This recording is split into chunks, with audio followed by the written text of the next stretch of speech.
What do I post on social media?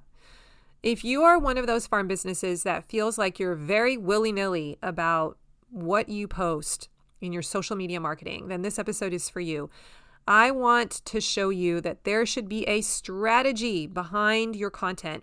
And we're going to walk through the different categories of content that definitely should be in your routine, but we're also going to talk through some key principles that should be guiding your strategy. Let's get started. Hey there, this is Corinna Bench, and welcome to the My Digital Farmer podcast. In today's market, it's not enough to just grow your product. You've got to know how to sell it too. Welcome to the My Digital Farmer podcast, where we reveal online marketing strategies and tips to help farmers like you get better and more confident at marketing. Learn how to find more customers, increase your sales, and build a strong brand for your farm. Let's start the show.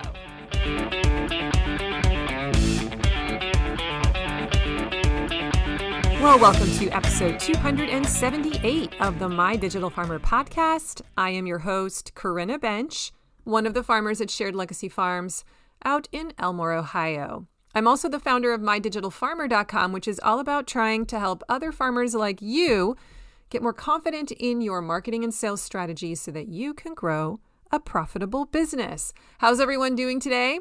Welcome back to the show. Big shout out to all of my regular listeners, my binge listeners. And if you're new to the show, I'm really glad you're here. Welcome to the community. Make sure that you subscribe to the podcast. You're going to want to do that. And then go check out some of my back issues. You can scroll through. I've got over 250 of them now.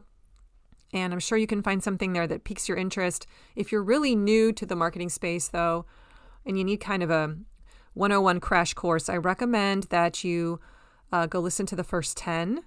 Or even better, get onto my email list, because when you do, I'm going to send you a weekly email for like 3 months that's going to walk you through the marketing jungle and kind of get you onboarded into what you need to know. And you can do that by going to mydigitalfarmer.com/subscribe. I get really good reviews for that, so definitely take advantage of that.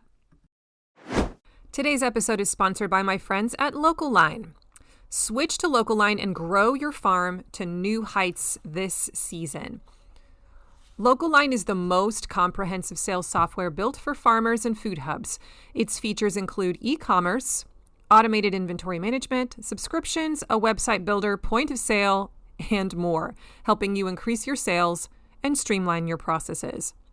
So whether you're a CSA farmer or you sell meat, you run a food hub, or maybe you sell wholesale or offer a herd share, Local Line has the tools and features that you need to succeed. We're a big fan.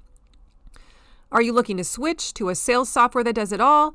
Subscriptions start as low as $49 a month with no setup fees or sales percentages. That's huge for me. Plus, if you join Local Line today, your onboarding manager will migrate your storefront at no cost, so you can be up and running in no time, even in the middle of the season.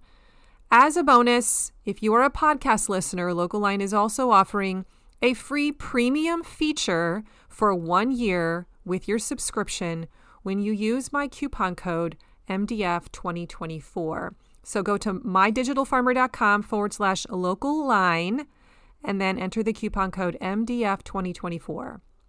Make the switch today. And now back to the show. Well, happy September, everyone.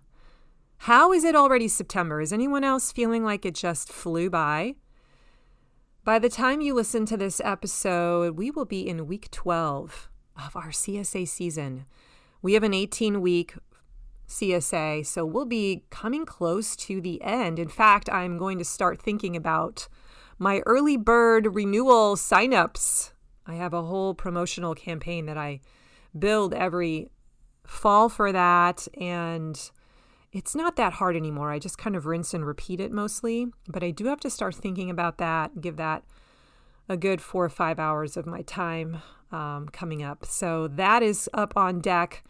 It's been a great season for us wholesale-wise. This is the first year that we're really starting to scale that, and it's very exciting. We're going through some of the growing pains that come with that in terms of making some capital investments to help those margins out in the future and starting to figure out how many contracts can we take on realistically and in what time of the season is ideal for us, given the fact that we have a heavy workload with CSA.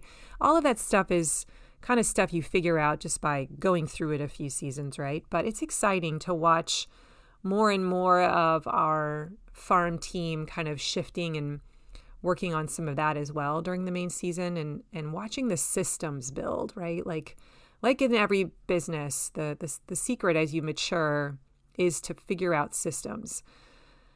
And I'm noticing the systems are forming with wholesale. It's very exciting. So as we get better and better at that, I will eventually one day bring that onto the show and start incorporating that into some of these episodes. But I want to wait until we have some experience with that and we're beginning to make connections with other farmers who do that really well too. So of course, I love to bring on other farmers and they can share their wisdom. So more to come on that. Today, I wanted to focus on social media. This has been on my list to talk about for a while, and I keep bumping it down. And I decided I need to talk about this before the main season is over, because I want you to be able to implement some of this before, Christmas. And what I thought I would focus on is what to post on social media. What kinds of content should be in your rotation on a regular basis. Now, I am not going to be talking about paid ads today. That is a whole separate thing and strategy. I'm going to be focusing mostly on organic social media. I have a lot of farmers who are still kind of in the beginning stages of building their business who listen to this podcast, and I know that social media is one of your primary ways that you market your business, if not the only way. And so I thought it's important, since that's a huge chunk of my audience, to spend some time talking about what should you be doing on these platforms to leverage them. However, I do want to make sure I say that social media is just one marketing tool that you have in your tool belt. But be careful that you don't spend all of your marketing time on social media, because there are other tools out there that can be really, really helpful. And we'll talk about what some of those are at the end of the episode. This is just something that should be in your portfolio of marketing tools. Now, the other thing I want to talk about is this metaphor of running a race. I like to think of social media like a relay race. And when you're running your business, you've got several different runners in the relay, several different players that are each playing a part in getting your customer to the conversion, the point of conversion where they actually buy from you. And the first runner that starts out is the runner who's just trying to get the attention of your ideal customer, right? They're trying to attract the customer to the brand, and they are running that baton around the track. And to me, that's sort of what social media is like for a farm business. It is one of the batons in the relay race.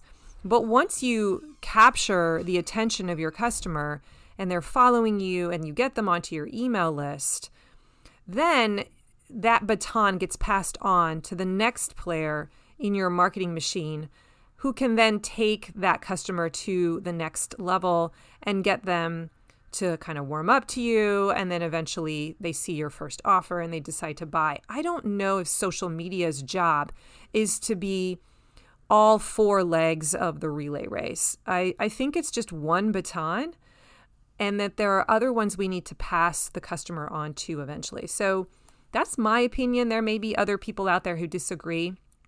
Is there a place for social media to be a conversion tool that actually causes a person to see your post and buy right there on the site? Yes. I know that happens, but I don't think it happens as often. I see social media predominantly as a top of the funnel tool, something that's attracting people into the fold, making them aware that you exist. And then if you set up your marketing machine right in your business, you've got other batons, you've got other players in that relay who can take it from there. Now, if you have the capacity to run paid ads, then this is a slightly different conversation, because I think a good agency or a good, person on your team who knows how to run ads well could help you see conversions from social media more quickly. They can accelerate that journey around the track. But in general, I think if we're talking about organic types of content on social media, we're really looking at more of a top of funnel approach, and not to expect something out of social media that it may not be able to give you. This is more of a long game and an engagement platform, okay?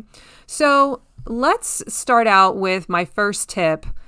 Before I jump into the content, I want to make sure you ask this question. What platform are your people actually on? We make an assumption, I think, that, at least I did for a while, my people are on Instagram because I like to go on Instagram. That's my preferred platform. It's so much more fun, and I can make prettier pictures, and I have more options in terms of how to engage with them, and I like stories. But I have learned that more of my customers are actually on Facebook, and they're not seeing my Instagram stories that I do every single day, right? And it kind of begs the question, why am I spending more of my time? My default setting still feels like I want to go over to Instagram and post. And I have to keep reminding myself, no, first go over to your business page on Facebook and post there. And then if you have extra time, you can go to Instagram. But the majority of my people are going to be in my Facebook group where my members are hanging out. And that's my really hot audience, right? And then I have kind of the wider audience that doesn't necessarily know me yet on the business page. Those are people that are my current customers, but also people who are still discovering me and exploring me. So which platform are you on? And make sure that that's where you're concentrating your time and energy. I know you don't have a lot of time for marketing. I know many of you don't even like doing direct marketing, and you see it as a chore. So if you are going to allocate some of your precious marketing time on social media, then please make sure that you have asked this question so that if you are going to give it, an hour a week, then you're on the right platform and you're at least giving it to Facebook or whichever platform your people are actually hanging out on, okay? Today's podcast is sponsored by Farm Marketing School. This is my monthly membership where farmers can come in and build marketing assets one at a time in special 30-day build projects that I've created for you.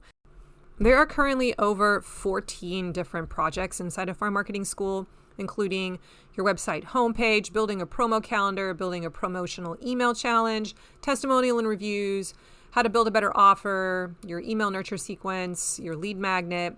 There's a sales funnel audit. There's a ton of good stuff in there. And I'm adding new material every couple of months.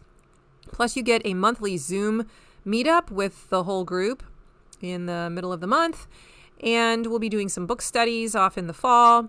I'm really there just to try and empower you and help you get your marketing assets built. So the way this works is you subscribe from month to month. You can cancel whenever you want. You go in, you take the assessment. There's also a crash course in marketing that you can watch to just learn the lingo and the vocabulary and the framework. And then you get started building your first marketing asset.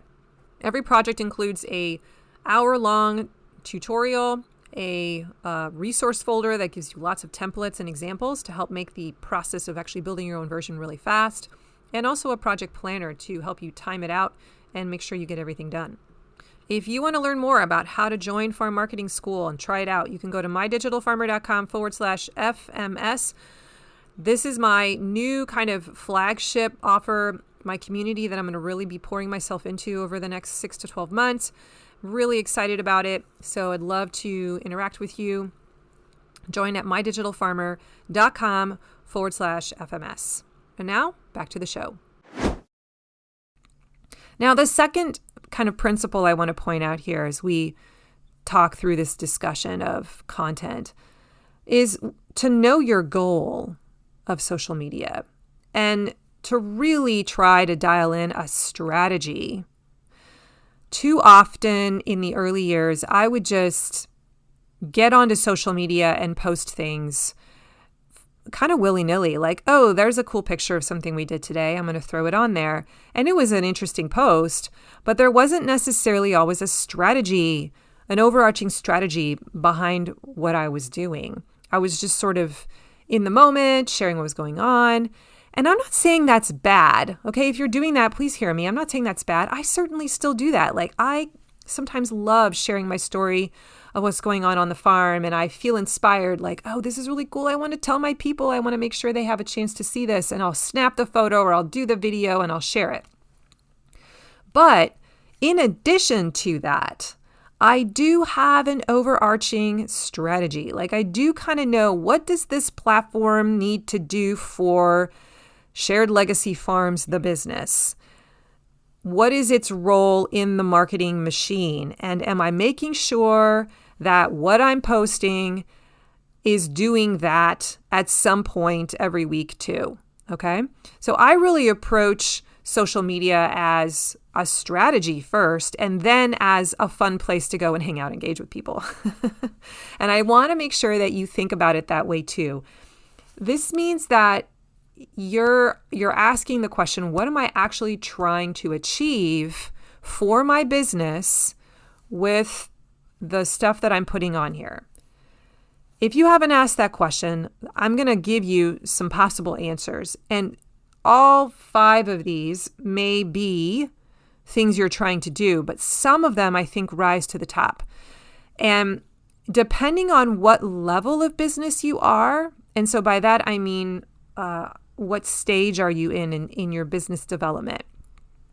I recently did an interview with Andrew from Local Line where he and I talked about how there are kind of 3 different levels of business. He's looking from behind the scenes of an e-commerce platform, and he can see, like, farm businesses start here and then they develop and graduate into this kind of business, and then they ultimately become this kind of business. So depending on which level you're at, you're going to see a different goal of social media. A brand new startup farm business is going to use social media in a different way, is going to need social media to do things for it that are different than a business that's been doing business like mine for 15 years, right? So let's walk through what some of these goals might be. And the first one that I wrote down was, I think social media is there to help you attract your ideal customer. It's a traffic source. It's where a lot of your customers are spending time. And so this is classic marketing. We go and participate in interruption marketing, right? Where we interrupt the stream with something going on at our farm and try to get them to see our business and to be attracted to it. If they're the right kind of customer that would click with our business, they'll be attracted to that content. So that's where you're thinking about, if I'm at the beginning stage of my business and I just need customers, then you're really thinking through that lens. You're thinking, what can I post that's going to attract the ideal customer that's going to buy something, right? That's another key thing. Like, we're qualifying our leads here. We want to attract a customer who will actually spend money with us, not someone who's looking for the best deal and doesn't want to spend money on high quality food, right? So what do we need to post in order to achieve that, to attract that kind of client?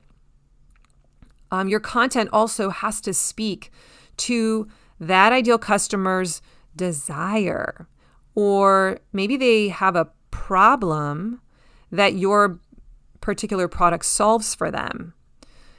And so that's also kind of going into your head as you're thinking through, what do I post, right? So really knowing who is that customer that I'm trying to attract, and my purpose is to put stuff up here that's going to catch those eyeballs, okay? The second possible goal would be to make people product aware. I think there's a lot of merit to that particular goal. So some of the content you're putting onto your stream is just pictures of your product, pictures of your customers using your product, so that a person can come to your page and quickly see oh, they're a farm or, oh, they sell chicken, right? Is that obvious based on the stuff that you're posting? So making people at a very general level kind of aware of what you sell and the problem that you solve. The third possible goal is to pitch offers. I see a lot of this, like almost like this is the default setting for many of you, that I'm just going to use it as a place to constantly let people know what's for sale, what's for sale, what's for sale. Here's what's in our store. And that certainly has a place. Like that's part of the product awareness too. Like here's what we have on deck this week. But it's not the only thing that we should be posting, right? Otherwise, that comes off as very interruptive to a person's experience on social media, where they're there to hang out with friends and family and they're constantly seeing stuff about how you can buy this. But we do need to have that out there for sure. The fourth possible goal, and this for me is the main one, as a business that I think is probably more like level 2, maybe moving into level 3 now, to get my ideal customer onto my email list. That is for me the primary purpose of social media. So I think that has a lot of merit for level 1 and level 2 farms. The stuff that I'm putting out there is really trying to attract that new customer, and I invite them to come onto the list on a regular basis. If you look hard through my feed, you'll see that shows up a lot. The link to sign up for to subscribe to my email list shows up a fair amount. I want to say like 50% of the time. And then finally, another goal might be social proof. So one of the things that makes a customer more likely to decide to buy your product is that they'll need to see proof that other people like it, that it works for them.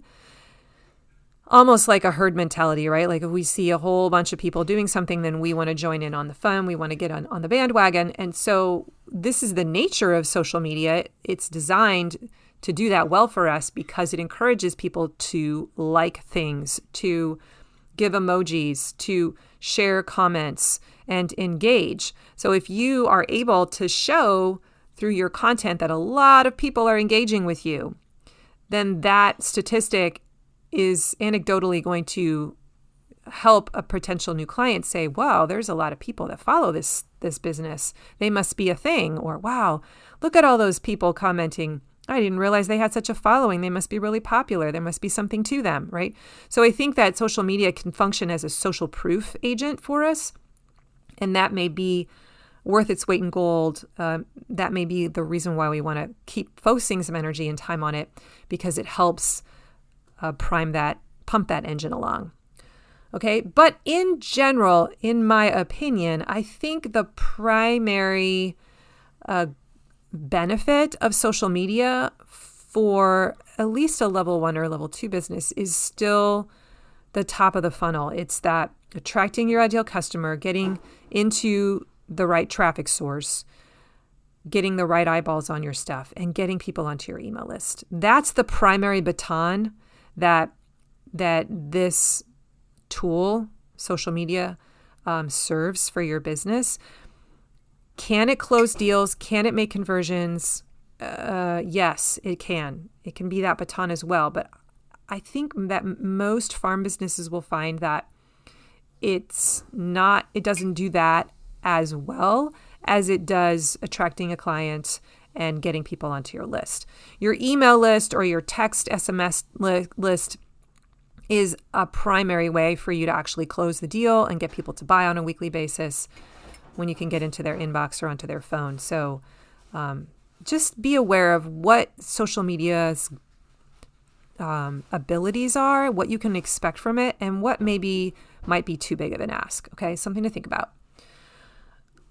This is the part of the episode where I also want to ask the question, do you need to be on social media? Because I know some of you are asking that. Some of you want me to say no. You want me to give you permission to not have to invest in that tool.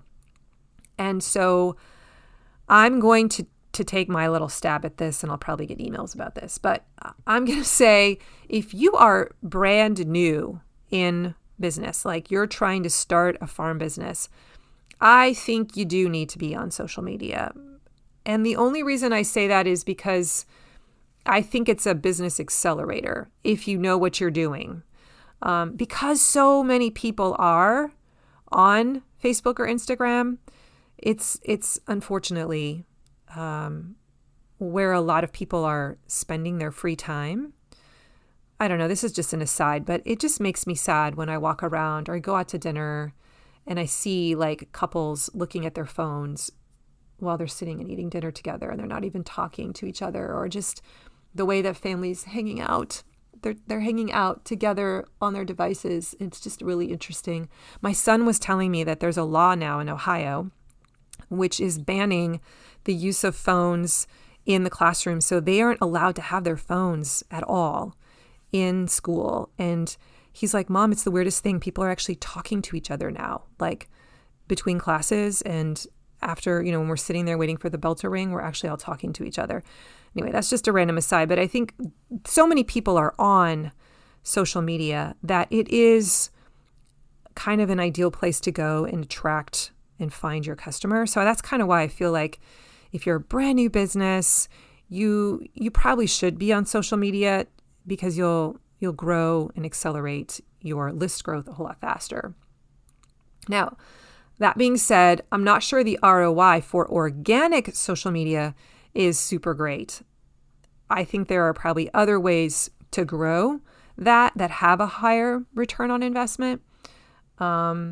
Things like paid search or like Google Google Ads, or influencer marketing is another one I think that might actually do pretty well. And then, of course, email marketing is sort of a big one for me.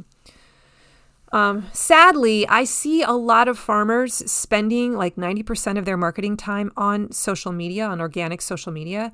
And I just want to bring that into the room. Like, I'm not sure that that's the only tool, the only baton that we should be focusing on. I'm not sure if that's the wisest use of your time. If you can see a wickedly good ROI, then go for it, then keep doing it. But if you're not tracking those metrics, I just don't know. Maybe it's actually not bringing you a lot of sales. Do you know for sure? Are you looking at that? And there might be some other ways that you could be spending that precious marketing time. If you only have like 3 hours a week, maybe it should be spent 80% of it on email marketing or building offers, and 20% on social media. So something to think about. Okay. Let's talk now about what do you actually post. And this is actually going to be a list. So I have some notes here. Looks like I have close to 10 different topic ideas here that I think are categories of content that should be in your rotation. Now, notice I say rotation. So this is where I go back to that idea that you should have a strategy. This should not just be I wake up in the morning and I'm walking through the fields and I see a gorgeous picture of fennel, or I see my team harvesting product and I snap a picture and I post it. Like, great, you can do that too. But when you back up and take a look at your overall messaging that's going on social media for the 30 days in your particular month, there should be some basic things that are happening on a regular basis on a rotation. And that's what I'm going to talk you through right now, okay? Intermittently, scattered among those rotational content pieces, core pillar content pieces, you can be throwing in those pictures of fennel and the team packing the CSA box. But let's talk about what some of these basics are, okay? The first one that I wrote down is pictures of your product. And ideally, these should be gorgeous pictures of your product. In the farming space, at least in the vegetable space, I feel really lucky because I mean, my product is already gorgeous in itself. So there's not a lot I have to do to dress it up and make it look nice. If you're a meat farmer, it's a little more challenging. I feel your pain. But this is that whole product aware thing, right? Like, we want people to know what it is that we sell. And so we have to tantalize them with, isn't this gorgeous? We want them to salivate when they see our food. So product pictures, definitely a category that needs to show up there. Luckily, many of you are probably already doing that, because I know a big chunk of farmers, when they use social media, are using it to pitch offers. And so you're putting pictures of your product. So hopefully you've got that one down. The second one is customers using your product. That is a slight difference. This is called what I call user-generated content, or UGC. This could be an actual photo of a customer with the product in their kitchen. If you can get them to kind of share that with you, awesome. Or a customer picking up the product or smiling as they're grabbing the tomatoes from your farm stand. Showing a picture of a customer is really powerful. But second best to that would be showing a photo of something they've made with your product. And that will help a future customer do something called mirroring. Well, it's like they're holding up a mirror and seeing your picture that you've posted or your video, and they're imagining themselves staring at themselves in the mirror, making that. Okay. It's a psychology thing. So we want to have some pictures of product being used by the customer, or the finished product when it's on the plate. What does that look like? Or if it's a bunch of flowers, like staged in their home, like where are they putting the flowers? Or the moment they're passing the flowers to their grandma when they visit her at the nursing home, right? Those kinds of social proof photos are really powerful. The third kind of category is pictures of you, the farmer, showing your face. This is the stuff that gets the highest engagement on my Facebook page, hands down. And it's not even always pictures of Farmer Kurt. Pictures of my kids go bonkers too. You may have strong feelings about whether or not you want to do that. So follow your heart there. But we just had the start of school a few weeks ago, and I always snap a picture of my kids' first day of school, and you share that, and everyone goes crazy. It gets a ton of comments, and people who are like, "Oh my gosh, he grew 5 inches," and I have so many people that have been following us at this stage in our business, right? We're 16 years into it, who have literally been with us since the beginning, or for the last 10 years. They remember when my kids were little toddlers playing on pedal tractors. And now here's Jed driving his own car to school, right? And there's this nostalgia, and there's this, oh, I've been with you a long time, this loyalty building kind of moment there. So pictures of your kids. Anytime I snap a picture of Farmer Kurt, people go crazy. They want to see your face. They want to see your eyes. There's kind of a connection point that happens when they can see your eyes. There's trust that builds. So don't be afraid to show pictures of you. Now, if you have team members that are kind of an extension of the farm business, show their pictures too, right? If there's a key site host or a key person at your farmer's market that's basically functioning as the face of the farm, pictures of that person as well, right? So that's a whole category. Number 4, something that should be in your rotation on a regular basis. Actually, I think, should be near the top. How the ordering process works. I don't do enough of this, but I've gotten a lot better at it lately. I have noticed that there can be confusion on the part of a new customer coming in. They don't know how this works. How do I buy from you? Where can I find you? Which markets are you at? If you do online sales, how does online sales work? Are there windows of time where I can order and where the store closes and I can't order anymore? Or how do I pay, and when do I check out, and do I meet you there? Do you deliver? There's just a lot of confusion for a brand new person. So have a little compassion and empathy, right? So I feel like I'm constantly having to remind myself that I have to repeat myself. I have to say it over and over again. Hey, did you know you can buy from our online store every week? Hey, we have an online store. Did you know? It's time to order from the online store. Make sure you order by Monday at 6 a.m. Our online store closes at Monday at 6 a.m. for these 2 sites and Wednesday 6 a.m. for this site. Oh, that is so confusing, and I hate that, but that's the reality.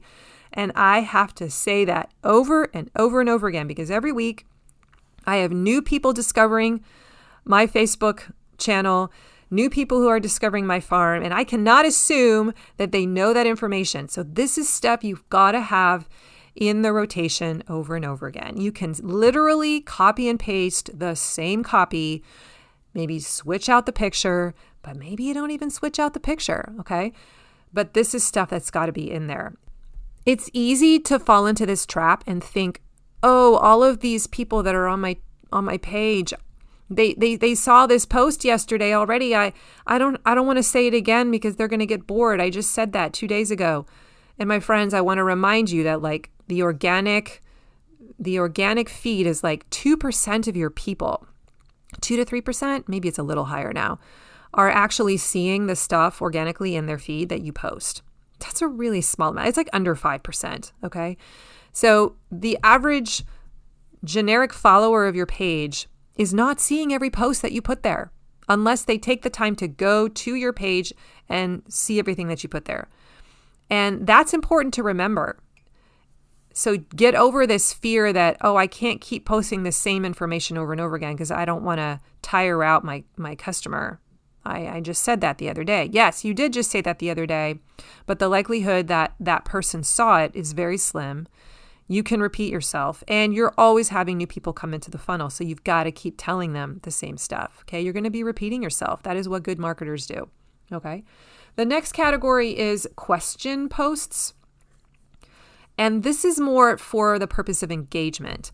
A question post is where you are just putting a question on the screen, and the whole point is to try and get them to leave a comment. And I usually use the post style that's within Facebook itself. Sometimes I'll put the question on an image in Canva and then post it on there, but usually I just use the tool that's right inside Facebook. I feel like it pops more and it seems to get more engagement. These are questions that I actually collect on a special Google sheet. If I can't think of one live, I have a place that I can go and look at stuff that I've used in the past, or kind of have a running list of questions that are waiting to be used for the first time. I like to throw these in at least one a week.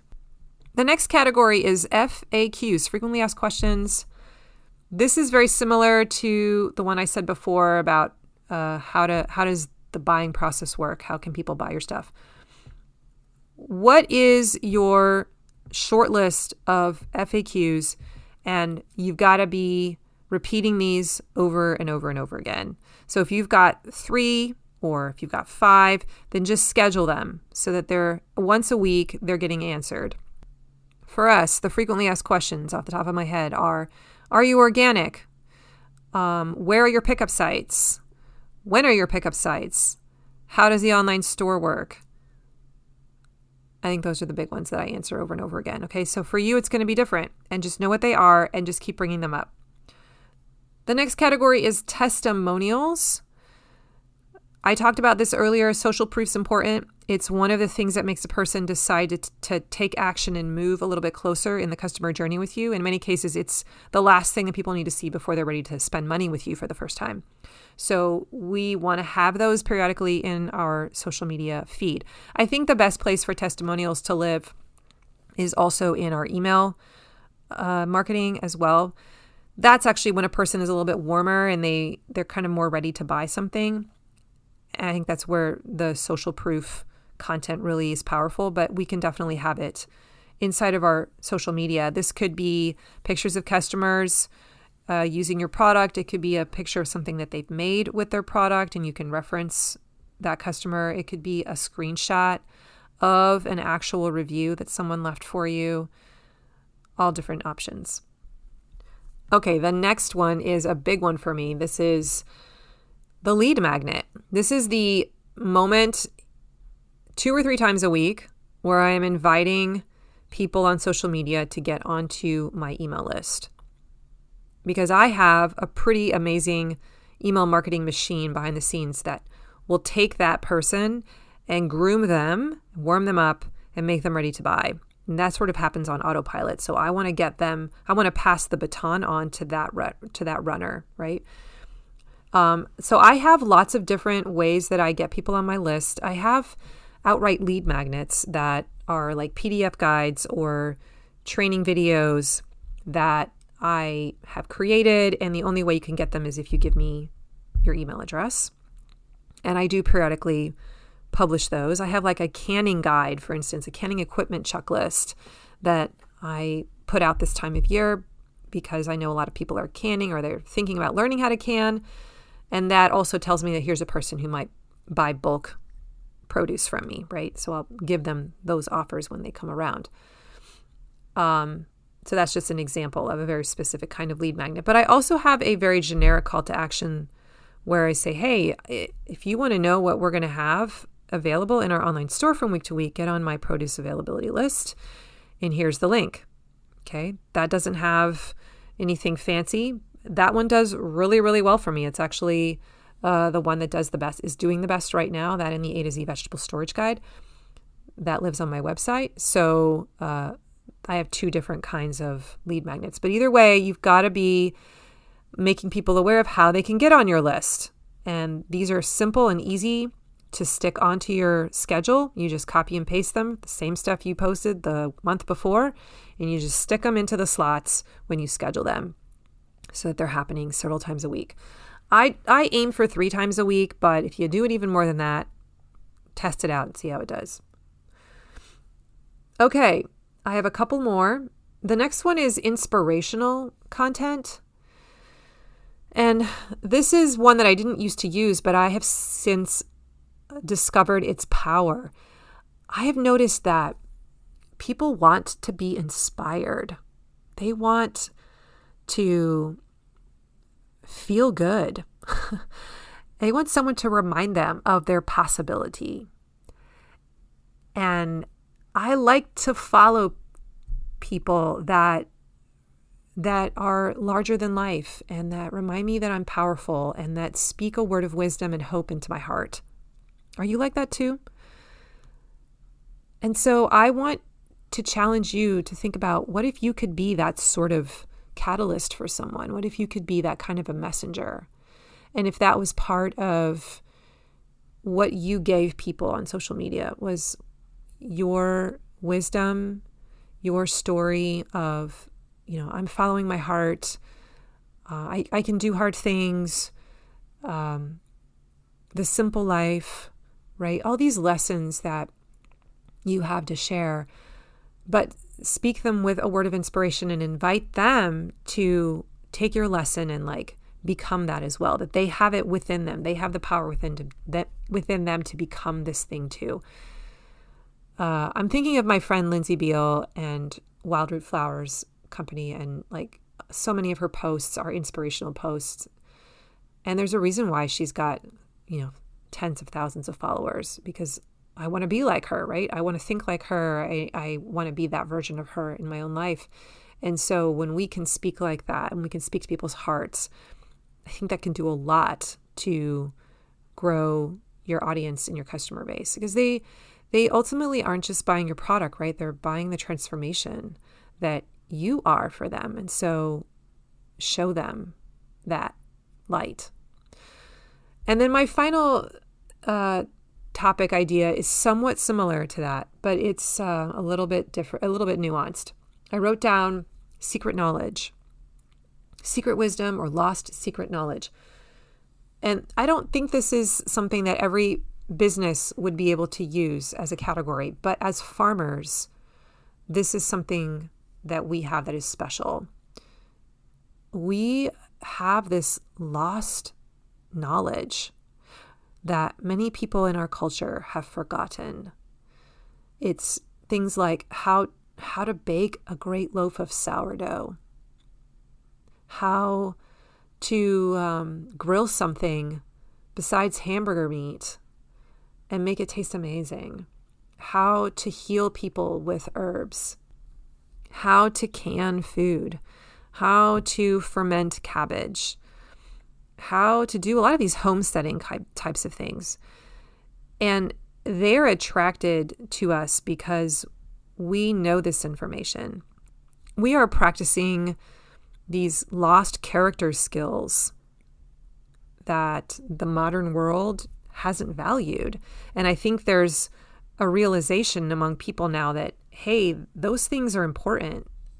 The things that you learn in the rural life or in farm life, like the hard work ethic and even just the practical skills of knowing how to cut wood and drive a tractor, or my kids can fix things. It's so impressive. They're problem solvers. These are all things that come because of the life that we lead, because of the chores we have every day, the responsibility that forms. And that kind of life, those kind of lessons, that kind of wisdom is markedly missing in our culture today. And you are the keeper of it. So when you can share some of that, people are hungry for it. So I want you to just play around with that. I want you to spend some time thinking about what is that secret knowledge that I have that I take for granted?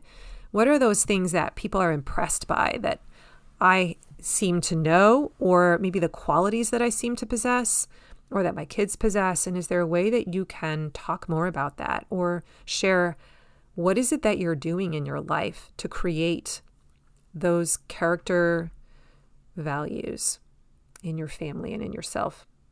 Think on that. I think that's powerful. Okay, so those were my topic ideas. I want to finish off by just sharing a few final tips when it comes to posting social media organically.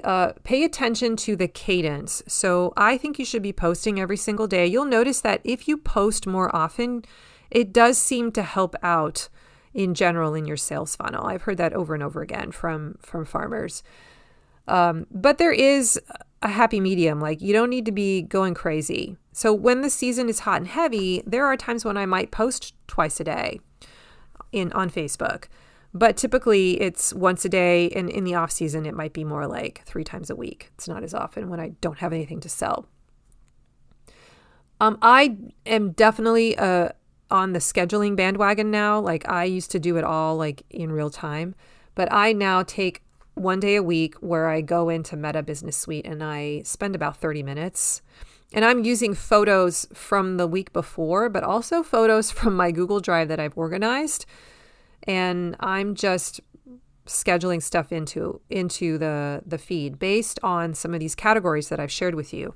Now, I will also pay attention to my promotional calendar. So I'll look at what's on deck, like what are things that I need to sell, what's coming up in 3 or 4 weeks that I need to start teasing so that when it's time to sell it, it's already sort of been warmed up in them. So I am looking at what are my offers, what are my promotions, what's coming up soon, what are the seasons, so that I can mix that in to the content. Remember again that only like 2 to 3% of the things that you are posting are showing up organically in their feed, unless your customers are taking the time to actually come to your page. Most of them are not seeing what you post. And so it's okay to repeat yourself. You're going to feel tempted as you schedule things out here to not say stuff as often because you're like, oh, I just posted that very same copy like 7 days ago. It's okay. You can do it again. All right. Switch out the picture if you like, but it's okay to repeat yourself. Now, I keep track of my posts on a Google Sheet. I don't know if you have to do that, but I think it's helpful to spend some time or even to pay someone to go back through your whole feed for like an entire year and just to log what was posted, what day it was posted, what time, what some of the engagement metrics were, and the actual copy of the post. What was the graphic that was used or what was the video? I think that can be helpful. Now, some of you are like, oh my God, you're crazy. Fair enough. But like, I did that. And what I love about it, here's just, the pros and cons here. The pro is that I use it when I'm sitting down to schedule. I go back and look at what did I post back in August? Give me some ideas. And I'll go back and look and I'll see some things. Every time I do this, every week, I'm like, oh yeah, that was a really great idea. I wouldn't have thought of that. I wouldn't have thought to repost that again this month unless I'd gone back and seen it. And I can actually see the metrics on some of them too. I always highlight the rows. Remember, I'm doing this in a Google Sheet. So if there was a post that was really popular and did really well, I'll actually highlight it because that's a sign like, hey, this one did well. Make sure you repeat this. So I'm going back to look at something I did a year ago, but I'm also going back to the month before and I'm copying and pasting the copy that's in that Google Sheet, right? Because I'm literally able to copy the whole thing there and I'm not having to retype it all out. So it is actually a time saver. It does require you to spend several hours going back and finding all the stuff and putting it into that sheet. But I found that really helpful to do. So something to think about. I wrote down copy and paste the same posts from before. I already said that. So reuse your content. Don't be afraid to do that. See what did well and highlight that on that Google Sheet. So make sure that as you're building out, if you decide you want to keep track of your posts, make sure you're going back and just putting the metrics in, at least just saying, hey, this one had a lot of comments. If you don't want to put how many comments, that's fine. You can also see a lot of this data inside of Meta Business Suite, right? You can go back and look at things there too. I've also in general noticed that short form video seems to do really well, at least right now on Facebook for me. I am doing less and less long form. I used to do a lot of talking head, 15, 20-minute tutorial type things.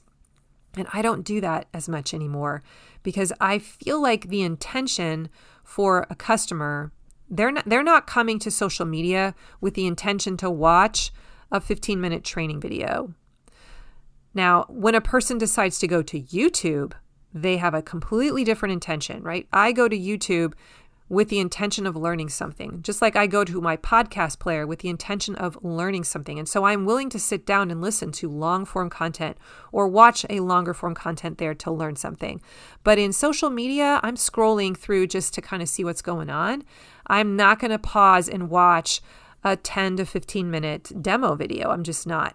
So keep that in mind as you're creating video content for Facebook, that I just don't know how much people are going there with the intention to sit down for a long time and listen to you teach about something. Now, there is value. I just did a whole series of episodes a while back on video. There is value in creating a video on social media for the purpose of the replay. Okay, so sometimes I will use Facebook Live and do a longer form, maybe 5-minute demo thing, but I'm not expecting a lot of engagement on the Facebook platform for it. My purpose in filming it was, hey, I want to have this content for my YouTube channel. And so I'm just going to film it here on this platform, try to get a little leverage here, but I'm going to download it and then post it on my YouTube channel where it will live on as evergreen content. And that's where it's really going to get me some traction, or I can link to it in a future email and so forth. So if you haven't listened to that episode, I'll put a link in the show notes for it, but there's a whole episode about how you can use video content that you create on social media in multiple ways after the fact to get a ton of mileage out of it. And it's definitely worth listening to. I wrote down here, repurpose photos from the past, that this is a key to saving time on social media marketing. I have a Google Drive where I keep a lot of my photos, and I more and more have done a good job of organizing them. And I will often just go back there and look for my gorgeous photos if I'm like, oh, I need a really good picture of a tomato right now because I'm going to do bulk tomatoes. If I don't have time to go out and take a photo of the tomato box, I just go back to that folder and I grab it, especially because I'm sitting down and doing a lot of the scheduling, right? So make use of past photos. And it, again, might be worth the time to go through your photo bank and organize them so that you have 10 really good photos of every different kind of vegetable, maybe just 5. Let's just say 5. And then maybe you've got some good photos of some of the key products that you tend to sell again and again, like a tomato canning box, for instance. Or I could have 5 photos in that Google Drive of harvesting tomatoes so that I can repurpose some of those. And as I go through the week and I take new photos, sometimes I notice one that's really, really great. I'm like, oh, that's a gorgeous photo. And I will stop there in that moment and I'll actually save it to a special folder on my Google Drive on my phone so that I know that I can use that one day in the future. So repurposing content is where it's at. Like, let's help ourselves by creating those systems now so that we can save time later, make our lives easier. Okay.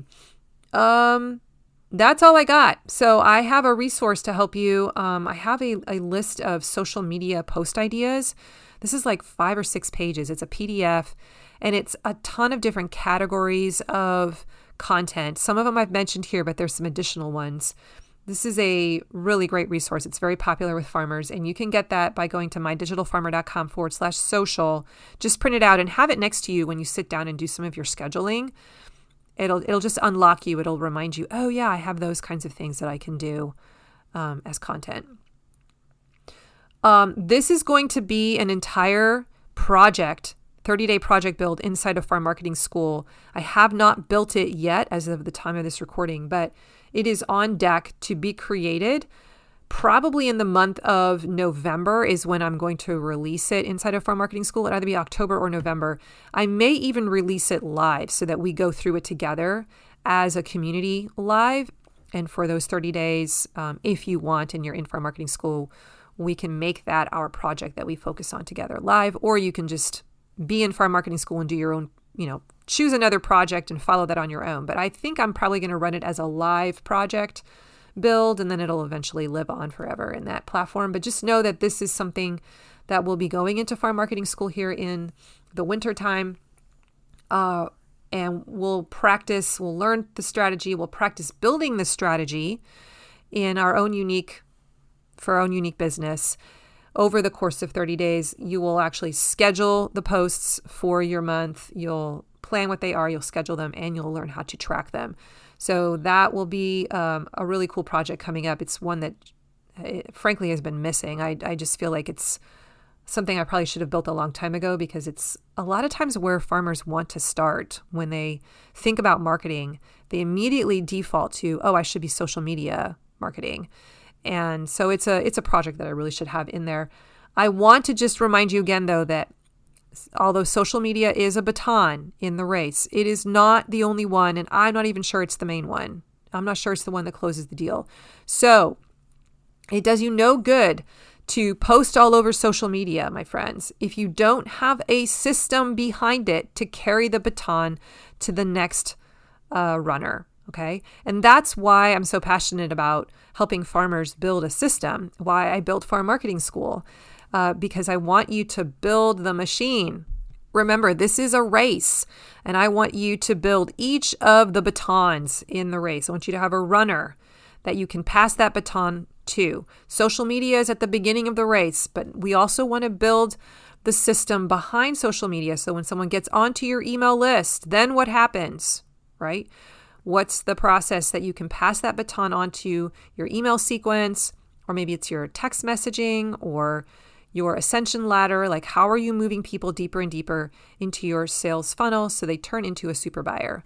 That is all strategy, my friends. So I invite you to consider joining Farm Marketing School this winter. It's coming up soon. I'll have some information here shortly on how you can join that community and be a part of this group of farmers that's working together to build those pieces one by one.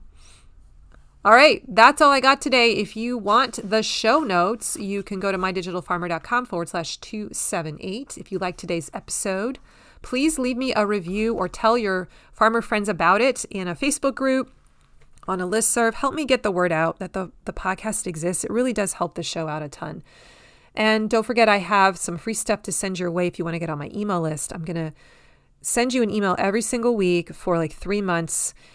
The emails are in a certain order designed to kind of walk you slowly through the marketing jungle. It's really good. You can get on that list by going to mydigitalfarmer.com/subscribe. It's free. If you don't like what I'm sending you or you get annoyed, you can just unsub. Okay? Thank you so much for joining me today, everyone. Have an awesome week. And remember, I believe in you. I want to invest in you. Have a great week. Bye-bye.